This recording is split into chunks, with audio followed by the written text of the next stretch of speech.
चलिए हम आपको बताते हैं transmission system of an automobile. Transmission system of automobile ये होता है कि ये 2 व्हीलर 4 व्हीलर 3 व्हीलर में यूज होता है। अब देखिए ये क्या करता है कि जो इसका जो इंजन होता है, जो पावर इसमें जनरेट होता है, वो अपना पावर ये व्हील तक पहुंचा दे, उसको बोलते हैं ट्रांसमिशन सिस्टम ऑफ ऑटोमोबाइल। अब देखिए हम इसके एक एक पार्ट के विषय में बताएंगे। एक एक पार्ट के विषय में देखिए आगे जो ये व्हील दिया रहता है, जो ये व्हील दिया रहता है इसको बोलते हैं हम लोग फ्रंट व्हील। जो ये व्हील दिया रहता है पीछे बैक साइड, उसको बोलते हैं रियल व्हील। अब देखिए ये वाला आपको देखिए आगे हमारा जो ये वाला जो है इसको बोलते हैं फ्रंट एक्सल, इसको बोलते हैं रियल एक्सल। अब देखिए जो ये मेरा इंजन है, ये इंजन है। अब हमने गाड़ी में इंजन में पावर जनरेट कर दिया, मतलब इसको हमने इंजन को चालू कर दिया, तो ये देखिए हमारा फ्लाई व्हील भी रोटेट होने लगा।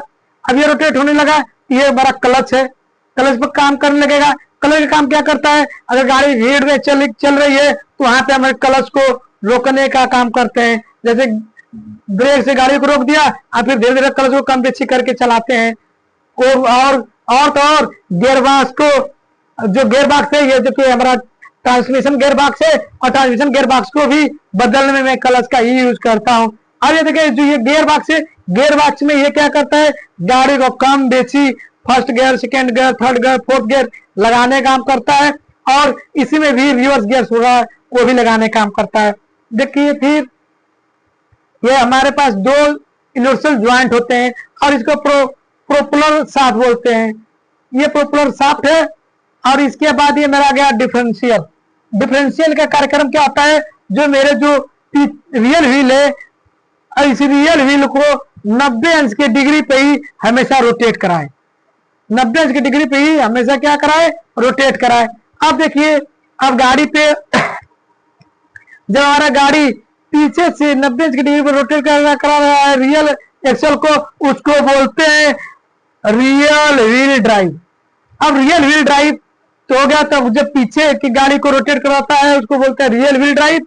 और रियल व्हील ड्राइव लगी रहती है बड़ी गाड़ी में, जैसे बड़ी गाड़ी 7 सीटर 9 सीटर बस ट्रक इसमें लगा रहता है। और यहाँ पे जो मेरा ये वाला देख रहे हो रियल व्हील, जो व्हील होता है, ये इसकी दूरी काफी होती है और ये ऊंची गाड़ी होती है। इसलिए ऊंची गाड़ी होती है, अगर मान लो कोई ब्रेकर पड़ गया तो ब्रेकर में फ्रंट व्हील तो पार हो गया, अब सेकेंड व्हील को पार करने के लिए पीछे ब्रेकर आ गया और इसमें टच हो गया, गाड़ी पार होगी नहीं। इसलिए ये बड़ी गाड़ी में रियल व्हील लगा पीछे का दिया रहता है रोटेट करने के लिए। अब आ गया मेरे गाड़ी। अब यहाँ से गाड़ी जो है पीछे के न रख करके, ये वाला कार्यक्रम पीछे न रख के फ्रंट, ये इंजन है ये फ्रंट व्हील पे ही लगा रहता है। यहीं से ऐसे ही जब फ्रंट व्हील पर लगा रहता है तो ये अपना फ्रंट व्हील को ही रोटेट करता है, रियर व्हील को रोटेट नहीं करता। अब फ्रंट व्हील ड्राइव और रियर व्हील ड्राइव में दोनों का अपना अपना काम है।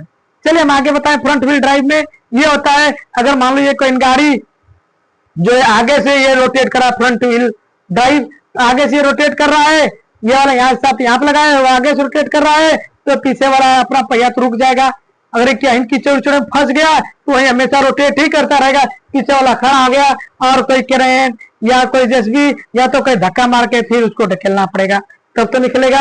और वही काम अगर हमारा रियल व्हील ड्राइव है, तो अगर पीछे वाला कहीं कीचड़ में फंस गया पहिया तो वहीं पे ये नाचेगा, आगे वाला भी खड़ा हो जाएगा।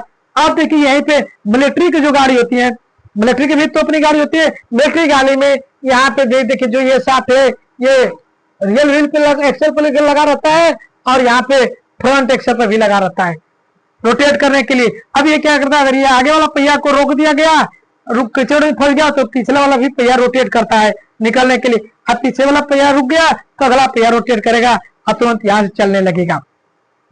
चलिए तो आपको ये तो बता दिए। जैसे फॉर एग्जांपल में आपको मान लेते हैं एक साइकिल है, साइकिल को स्टैंड पे खड़ा कर दिया और उसमें हमने पैर के थ्रू अब हम उस पे पावर जनरेट करेंगे। जब साइकिल स्टैंड पे खड़ा है, हम साइकिल के थ्रू पावर, पैर के थ्रू पावर जनरेट कर रहे हैं, पेडल मार रहे हैं, तो मेरा जो है पीछे का जो व्हील है वो रोटेट करेगा, आगे वाला वैसे वैसे खड़ा रहता है।